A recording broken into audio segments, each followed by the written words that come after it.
आणि आता बातमी आहे निवडणुकांसंदर्भातली। नगरपालिका निवडणुकीच्या तोंडावर भाजप आणि शिंदे सेनेमध्ये तणाव निर्माण झालाय।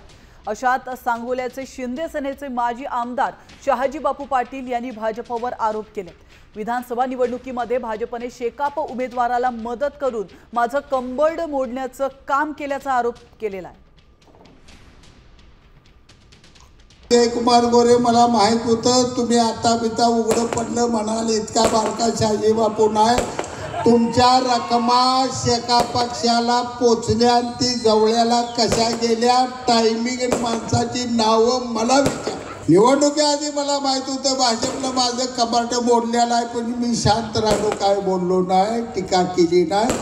पराभवानंतर सुद्धा फडणवीस साहेबांवरून सांगतो मी भाजपवर आरोप केला नाही, पण भाजपने तर मदत शेका पक्षाला केली, चित्र तालुक्याला माहीत होतं, तरी आम्ही सहन केलं, कारण मित्र पक्ष आपला